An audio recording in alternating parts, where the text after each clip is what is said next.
mudahkan ya Allah, luluskan saya untuk tes besok. Jangankan Anda, yang lain juga begitu. Maka bagaimana caranya cepat dimudahkan itu? Cari dengan bahasa atau ungkapan yang menyentuh.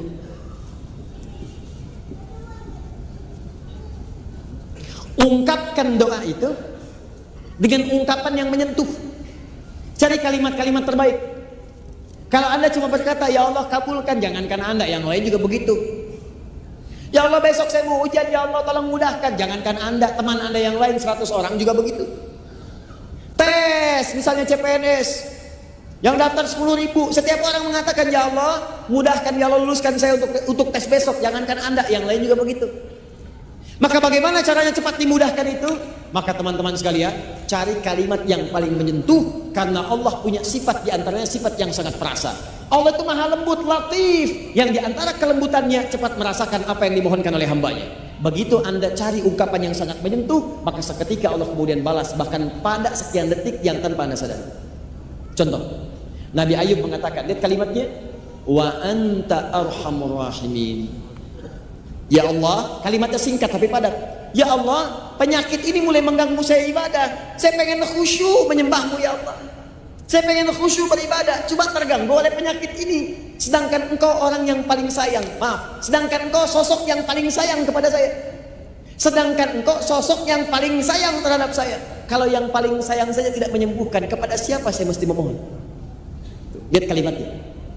Sedangkan engkau sosok yang paling sayang kepada saya. Kalau yang paling menyayangi saja tidak menyembuhkan, kepada siapa lagi kemudian saya mesti memohon? Sama persis dengan minta ampun. Antum pernah berbuat salah, tidak ada manusia yang sempurna. Kemarin keliru, pernah mencuri, pernah zina, pernah minum dan sebagainya. Tiba-tiba ingin taubat, cari kalimat yang menyentuh. Perhatikan lisan Nabi Isa ketika bermohon kepada Allah, memohonkan ampunan untuk umatnya. Ya Allah, mereka memang salah. Ya Allah, kesalahannya banyak ya Allah. Tapi kalau engkau ampuni, engkau lah yang punya sifat penyayang. Tapi sekalipun harus dihukum, mereka hambamu ya Allah. Antum punya anak antum nakal, merusak kehidupan rumah tangga, buruk pada antum. Tiba-tiba satu kali pengen minta maaf, dia gandeng seorang ustadz. Begitu datang di rumah antum, ustadznya bicara, Bu, ini memang banyak kesalahannya, mungkin sudah tidak terukur lagi Bu, tapi saya mohon pada ibu, kalau ibu maafkan, ibu kan punya sifat kasih sayang. Tapi kalaupun ibu mau marahi juga, ini anak ibu yang ibu lahirkan lewat rahim ibu. Ibu berikan asinya, ibu sayangi, sekarang dia mau kembali. Demi Allah saya katakan, begitu kalimat itu muncul, jangankan kata-kata kasar, tangisan yang pertama keluar. Anda aja manusia punya sifat kasih, apalagi Allah yang maha rahman dan rahim. Begitu Anda mohon dengan kalimat-kalimat yang indah, maka turun jawaban pada saatnya. Ya Allah, hamba sadar hamba berbuat maksiat banyak. Hamba sadar dosanya ya Allah begitu berlimpah. Tapi hamba yakin engkau yang pernah berjanji akan mengampuni setiap hamba yang bertobat. Ya Allah, aku hambamu, aku ingin kembali. Kalau kepada yang menerima taubat saja tidak dikabulkan, kepada siapa lagi hamba mesti kembali? Begitu Anda sampaikan kalimat itu, seketika turun jawaban dari Allah Subhanahu wa taala. Nah, Nabi Ayub pernah menggunakan kaidah ini. Gunakan untuk ibadah, cari kata-kata yang menyentuh, maka apa jawabannya? Fastajabna.